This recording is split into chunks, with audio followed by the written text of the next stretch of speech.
আজকে যার নামে এই আয়োজন, ইসমাইল আল জাজালি, তিনি হচ্ছেন যান্ত্রিক প্রকৌশলের জনক এবং আধুনিক রোবোটিক্সের অগ্রগতি। এই ইতিহাসকে সবার সামনে তুলে ধরার মানসিকতা নিয়ে আজকে যে আয়োজন, সে আয়োজনের জন্য আমি প্রাইভেট বিশ্ববিদ্যালয় শাখাকে বিশেষভাবে অন্তঃস্থল থেকে ধন্যবাদ জানাচ্ছি। আমরা যে কোনো মানুষ তার মাইন্ডসেটটা যেরকম সে সেরকমভাবে ভূমিকা রাখতে পারে। কেউ যদি মনে করে যে আমি পারবো, তাহলে তার চেষ্টার ধরনটা হয় সেরকম। আর কারো মনের মধ্যে যদি থাকে যে আমি পারবো না, তাহলে তার প্রচেষ্টার ধরন হয় ঠিক সেরকম, সে প্রচেষ্টাই চালায় না। তো এই যে আমার মাইন্ডসেট, আমরা পারবো, এই মাইন্ডসেট তৈরি করার ক্ষেত্রে একটা বড় ভূমিকা রাখা হচ্ছে আমাদের পূর্বসূরীদের ইতিহাস। আমাদের ইতিহাস যখন আমরা দেখবো যে আমরা পেরেছিলাম, তখন আমরা সেখান থেকে অনুপ্রেরণা নিয়ে, শিক্ষা নিয়ে আমরা পারার জন্য প্রচেষ্টা চালাতে পারি। তো আমাদের যে গৌরবোজ্জ্বল ইতিহাস রয়েছে, বিজ্ঞানের বিভিন্ন শাখা, প্রায় সকল শাখার জনক হচ্ছে আমাদের পূর্বসূরি।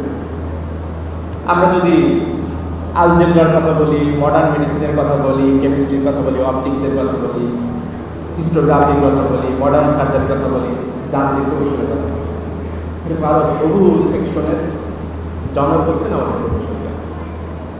তাদের সেই ইতিহাস যদি আজকের প্রজন্মের কাছে আমরা ঠিক করে তুলে ধরতে পারি, তাহলে তারা সেই জায়গা থেকে অনুপ্রেরণা নিয়ে তাদের ভবিষ্যৎ তৈরি করবার জন্য প্রচেষ্টা চালাবে। আমাদের ছাত্র শিবিরের আজকের এই আয়োজন আমার কাছে মনে হয়েছে তারা তরুণ বিজ্ঞানীদেরকে এই ইতিহাস সম্বন্ধে জ্ঞান দেওয়ার মধ্য দিয়ে তাদেরকে উজ্জীবিত করতে চায়, তাদের দায়িত্বের ব্যাপারে সচেতন করতে চায়, তাদেরকে এগিয়ে আসার ব্যাপারে বিশেষভাবে অনুপ্রাণিত করতে চায়। আমরা গৌরবোজ্জ্বল ইতিহাস বিভিন্ন সময়ে আলোচনা করি, আলোচনা শুনি, পর্যালোচনা করি।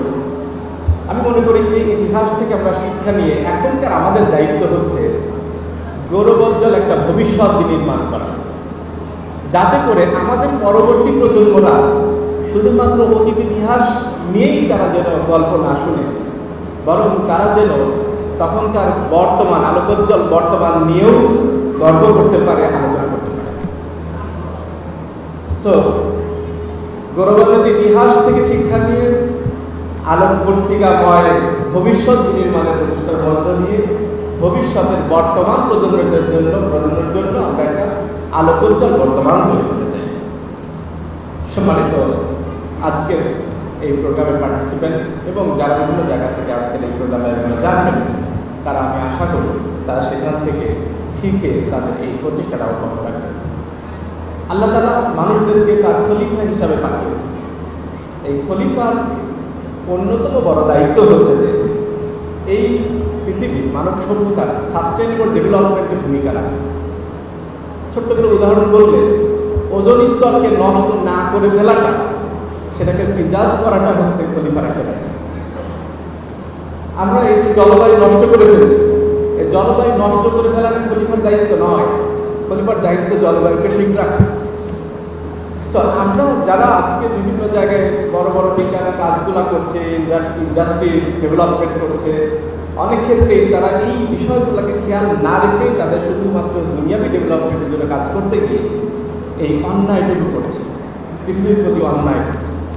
কিন্তু আমরা যদি আল্লাহর খেলাফতের কথা মাথায় রেখে আমরা যদি নিজেদের এই জ্ঞান বিজ্ঞানের জায়গায় নিজেদেরকে ডেভেলপ করতে পারি, তাহলে নিশ্চয়ই আমরা ইনশাআল্লাহ এই দুনিয়াটাকে নষ্ট করা নয়, বরং দুনিয়ার সাস্টেনেবল ডেভেলপমেন্টের জন্য আমরা কাজ করতে পারি।